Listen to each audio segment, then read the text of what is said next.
बच्चों सुप्रभात। मैं श्रीमती मोनिका देवी कक्षा 5वीं में विषय हिंदी की ऑनलाइन कक्षा में आपका स्वागत करती हूँ। बच्चों, हमने पिछली कक्षा में अपना अध्याय 4 पढ़ा था और उसका गपशप भाग पूरा किया था। आज हम इसी अध्याय को आगे पढ़ेंगे। कौन सा अध्याय था हमारा?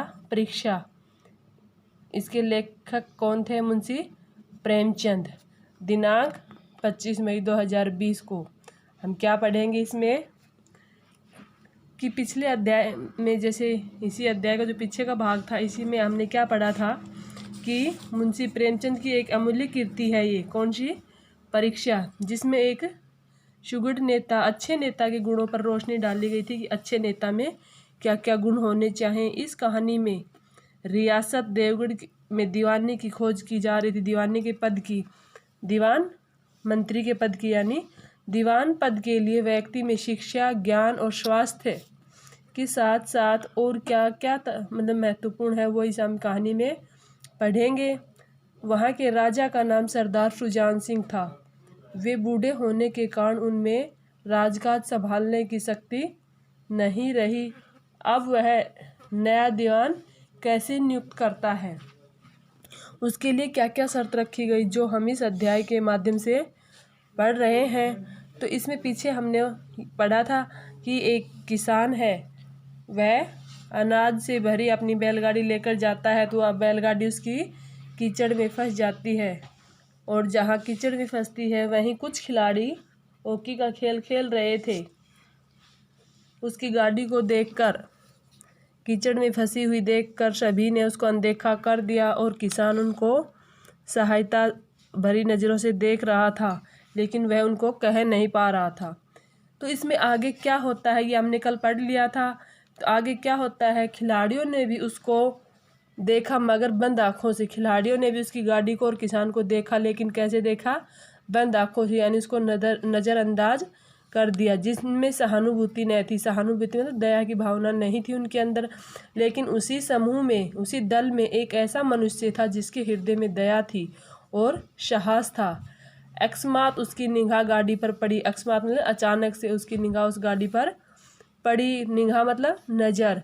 उसे किसान की सूरत देखते ही वह उसे ज्ञात हो गया कि वह किसान के पास जाकर बोला, मैं तुम्हारी गाड़ी निकाल दूंगा। किसान को देखकर ही उसने महसूस कर, तो वो किसान के पास गया और बोला, मैं कि आपकी गाड़ी निकाल दूंगा। युवक ने पहलिए को जोर लगाकर उकसाया, बैलों को सहारा मिला, हिम्मत बंध गई।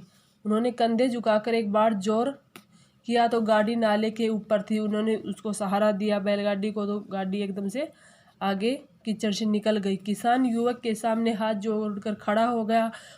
तो युवक ने क्या कहा? हंसकर, अब मुझे कुछ इनाम देते हो? युवक ने उससे पूछा कि अब मुझे इनाम देते हो? तो किसान ने गंभीर भाव से क्या कहा? नारायण चाहेंगे तो दीवानी आपको ही मिलेगी। नारायण यानी भगवान के लिए, कि भगवान चाहेंगे तो जो दीवानी मंत्री का पद है वो आपको ही मिल जाएगा। तो क्या उसको सच में वो पद मिलता है? वो आगे हम इसमें पढ़ते हैं। आपको चित्र में दिखाई दे रहा है कि इसमें वहाँ के राजा दीवान के पद के लिए आए हुए अन्य मंत्री लोग भी वहाँ इकट्ठे हो रहे हैं। तो इसमें किसको दीवानी का पद मिलता है वो हम इसमें आगे पढ़ेंगे।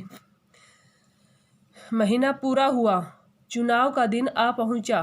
संध्या समय राजा साहब का दरबार सजाया गया। उम्मीदवारों के कलेजे धड़क रहे थे, उनका हृदय धड़क रहे थे। अब सरदार सुजान सिंह ने खड़े होकर कहा, इस पद के लिए ऐसे पुरुष की आवश्यकता थी जिसके हृदय में दया हो।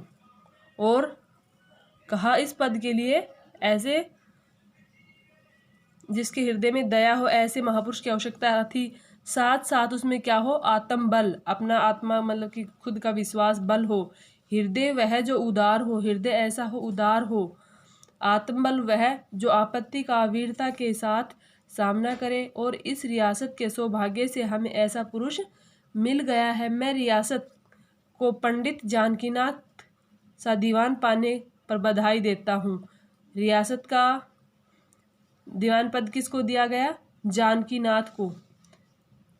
जो पुरुष स्वयं जख्मी होकर जो पुरुष स्वयं जख्मी होकर, जख्मी मतलब घायल होकर भी एक गरीब किसान की भरी हुई गाड़ी को दलदल से निकाल कर, दलदल में नहीं कीचड़ से निकाल कर नाले के ऊपर चढ़ा दे, उसके हृदय में साहस, आत्मबल और उदारता का वास है। किसके में? जिस खिलाड़ी ने दलदल में फंसी हुई किसान की गाड़ी को निकलवाया था, उसकी मदद की थी और आपत्ति के समय उसकी सहायता की थी, तो उसके हृदय में क्या बताया? साहस, आत्मबल और उदारता का वास। ऐसा आदमी गरीबों को कभी नहीं सतावेगा।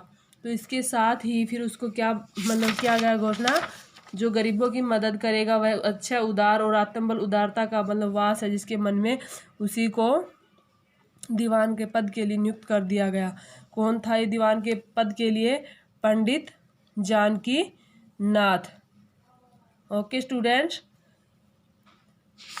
यही हमारा ये अध्याय 4 है वो कंप्लीट होता है। इसके साथ ही हम गृह कार्य में क्या करेंगे?